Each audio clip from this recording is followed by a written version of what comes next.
नमस्कार, आप सभी का मोस्ट वेलकम है अपने इस YouTube channel Shri online study पर। तो साइंस की क्लास में हम लोगों ने दाब वाले चैप्टर पे थोड़ा सा डिस्कशन किया था, उसको मैं थोड़ा सा एक बार रिवाइज करा देता हूँ, क्योंकि वहाँ से चीज़ें आपके एग्ज़ाम में ज़रूर पूछी जाती हैं कि किसी द्रव के गलनांक और क्वथनांक पर दाब का क्या प्रभाव पड़ता है। तो उसको मैं थोड़ा सा रिकॉल करा देता हूँ, फिर आज का ये दूसरा टॉपिक हम लोग पढ़ेंगे।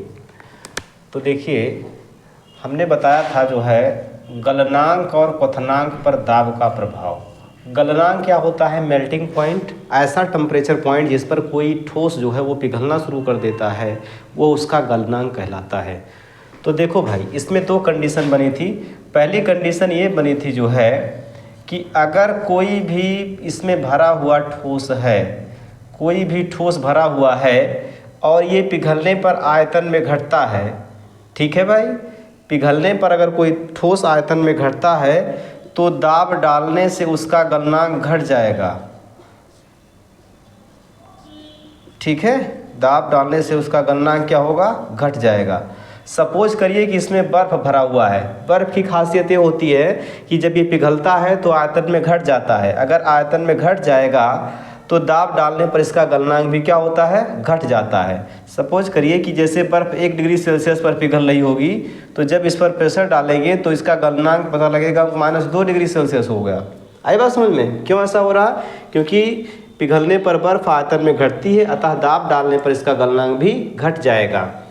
दूसरी कंडीशन ये बनती है कि कुछ ऐसे ठोस होते हैं जो पिघलने पर आयतन में बढ़ते हैं। सपोज करिए कि इसमें घी या मोम भरा हुआ है, तो जब ये पिघलेगा तो आयतन बढ़ जाएगा, इसका आयतन क्या होगा? बढ़ेगा। और जब आयतन बढ़ेगा तो दाब डालने पर इनका गलनांक भी क्या हो जाएगा? दाब डालने पर इनका गलनांक भी बढ़ जाएगा। गलनांक क्या होगा? बढ़ जाएगा। जैसे मान लीजिए घी 15 डिग्री सेल्सियस पर पिघल रहा है, जब इस पर हम दबाव डाल देंगे तो यही घी पता लगेगा कि 20 डिग्री सेल्सियस पर पिघलेगा। बात क्लियर हुई? तो इसको जाने रहिए, ये अति महत्वपूर्ण है, इसको भी जाने रहिए। बहुत सारे पेपर में हमने देखा हुआ है कि ये सवाल घुमा फिरा के पूछता है। तो जैसे घी हो गया, मोम हो गया, ये सब पिघलने के बाद आयतन में घटते हैं, ठीक है ना, तो इनका दबाव डालने पर इनका गलनांक जो होता है वो बढ़ जाता है। बर्फ़ हो गया, लोहा हो गया, ये सब जो है पिघलने पर आयतन में घटते हैं, दाब डालने पर इनका गलनांक भी घट जाता है। ठीक, चलो आगे बढ़ते हैं। क्वथनांक पे क्या प्रभाव पड़ता है? तो दाब डालने पर सभी द्रवों का क्वथनांक बढ़ जाता है। क्वथनांक क्या होता है? बॉइलिंग पॉइंट क्या होता है? ऐसा टेम्परेचर पॉइंट जिस पर कोई भी लिक्विड जो है वो उबलना शुरू कर देता है, वो उसका कहलाता है क्वथनांक। जब भी हम दबाव डालेंगे तो कोई भी द्रव होगा, उसका जो क्वथनांक होगा, जो बॉइलिंग पॉइंट होगा, वो बढ़ जाएगा। सपोज करिए कि अगर पानी 100 डिग्री सेल्सियस पर उबल रहा है, लेकिन अगर वही दबाव डालकर प्रेशर कुकर में रखा जाता है तो वो 125 पर उबलता है। आई बात समझ में? यही कारण है कि प्रेशर कुकर में भोजन जल्दी पक जाता है। क्लियर? चलो, ये टॉपिक अगला है आपका जो है कौन सा है? आर्किमिडीज का सिद्धांत। आर्किमिडीज के सिद्धांत की अगर बात करें तो आर्किमिडीज जो है ये ग्रीस के वैज्ञानिक थे। ये कहाँ के साइंटिस्ट थे? ग्रीस के वैज्ञानिक थे। इन्होंने जो है किसी द्रव के तैरने से संबंधित 3 नियम दिए हैं। कौन कौन सा नियम है? तो ये आर्किमिडीज का प्रथम नियम, द्वितीय नियम और तृतीय नियम। समझ रहे हैं ना? प्रथम नियम ये कहता है कि जैसे एक बात और जानिए कि जैसे कोई भी वस्तु है उसको हम पानी के अंदर जब दबाते हैं ऐसे ना, तो उसके नीचे से एक फोर्स काम करता है जिसको बायएंड फोर्स या उत्प्लावन बल कहा जाता है।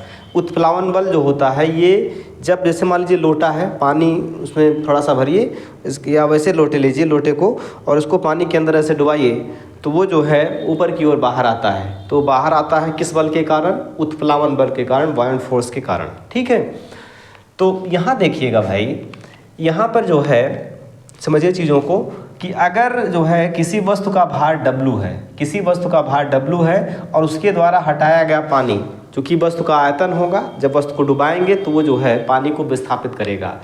तो उस जो पानी विस्थापित कर रहा है उसका भार क्या है? W है। तो वस्तु का भार W1, उसके द्वारा वस्तु द्वारा हटाया गया द्रव का भार W है। अगर ये पहली कंडीशन में इस W का मान, इस W1 का मान इस W से कम होता है तो वस्तु उस द्रव की सतह पर तैरेगी। कैसे? जैसे मान लीजिए 100 ग्राम की वस्तु है और ये 500 ग्राम पानी विस्थापित कर रही है, ठीक है। वस्तु कितनी है? 100 ग्राम की, पानी विस्थापित कितना कर रही है? 500 ग्राम। तो क्या दशा होगी इसमें? ये जो W1 का मान है, W1 का मान वस्तु का भार, ये जो है उसके द्वारा हटाए गए द्रव के भार से क्या है? कम है। तो वस्तु क्या होगी? द्रव की सतह पर तैरेगी। क्लियर? वस्तु का भार अगर उसके द्वारा हटाए गए द्रव के भार से कम है तो वस्तु द्रव की सतह पर तैरेगी। ठीक भाई। दूसरी कंडीशन ये बनती है कि अगर दोनों का भार बराबर हो, मान लीजिए वस्तु का भार 100 ग्राम, उसके द्वारा हटाए गए पानी का भार भी 100 ग्राम, तो उस कंडीशन में वस्तु जो है पानी में डूबकर तैरेगी। क्लियर?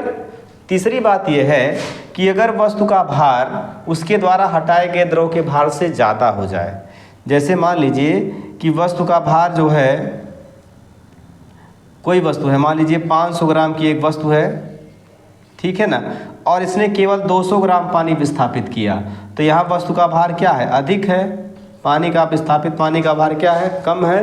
तो इस कंडीशन में वस्तु पानी में डूब जाएगी। तो यही 3 नियम जो है आर्किमिडीज ने जो है दिए थे।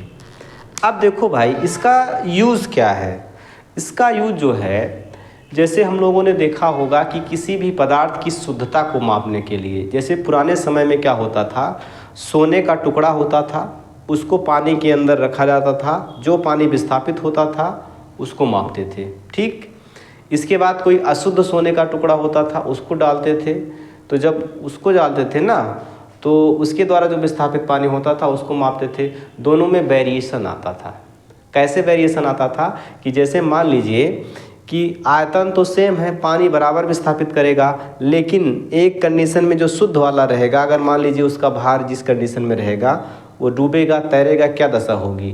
जो अशुद्ध वाला रहेगा उसकी भी दशा इसी तरीके से होगी। आई बात समझ में? मान लीजिए कि शुद्ध सोना है, वो पानी में डूब कर तैर रहा है, पानी में कुछ डूब कर तैर रहा है, लेकिन अगर अशुद्धियाँ उसमें मिला दी गई, लोहा वगैरह मिला दिया गया, तो उसका आयतन तो सेम है, लेकिन उसका भार मान लीजिए बढ़ जाता है, तो वो पानी में डूब जाएगा। तो इससे पता चल जाएगा कि हाँ, इसमें मिलावट है और ये वाला शुद्ध है। ठीक है ना? तो इसका यूज भी पुराने समय में राजा महाराजाओं के यहाँ जो है सोने की शुद्धता वगैरह को मापने के लिए चेक किया जाता था। जान रही है इसको? ठीक भाई। तो ये आर्किमिडीज का सिद्धांत हो गया। आर्किमिडीज के सिद्धांत से संबंधित ही एक चीज़ है जिसको हम बोलते हैं पास्कल का नियम। पास्कल का नियम भी इसी तरीके से ही काम करता है, और क्या है उसको देखिएगा। तो हम बात करेंगे कि पास्कल का क्या नियम है। पास्कल एक साइंटिस्ट थे जिनके नाम पर ही जो है प्रेशर का मात्रक जो रखा गया है वो पास्कल रखा गया है। पास्कल का नियम या सिद्धांत ये कहता है ना कि अगर हम किसी बर्तन में जो है लिक्विड भर लें, एक बर्तन है जिसमें हमने कोई लिक्विड, कोई द्रव भर दिया, ठीक है।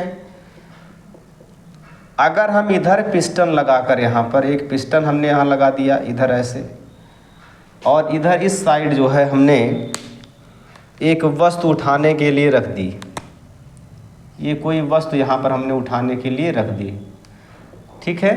तो जितना हम इधर से प्रेशर जनरेट करेंगे ये वस्तु भी उतनी ऊपर जाएगी। आई बात समझ में? यही पास्कल का नियम है कि जितना दबाव डालते हैं उतना ही ये वस्तु ऊपर की ओर उठती है। आई बात समझ में? तो इसी के आधार पर जो है हाइड्रोलिक ब्रेक वगैरह बनाए जाते हैं। हाइड्रोलिक प्रेस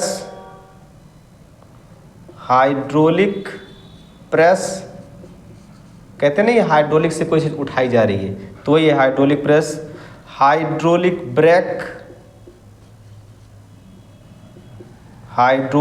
ब्रेक, ठीक।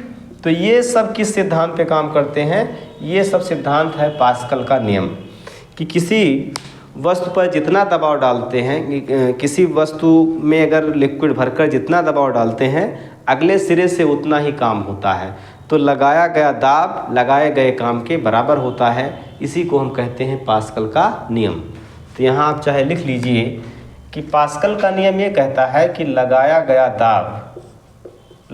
गया दाब यह बराबर होता है लगाए गए या किए गए कार्य के। लगाया गया दाब ये बराबर होता है किए गए कार्य के या किया गया कार्य। ठीक है, किताबों में अलग अलग भाषा में लिखा हुआ, लेकिन इसका सीधा सीधा मतलब यही है कि जितना हम इधर से दबाव डालते हैं उतना ही इधर से कार्य भी किया जाता है। यही पास्कल का नियम है।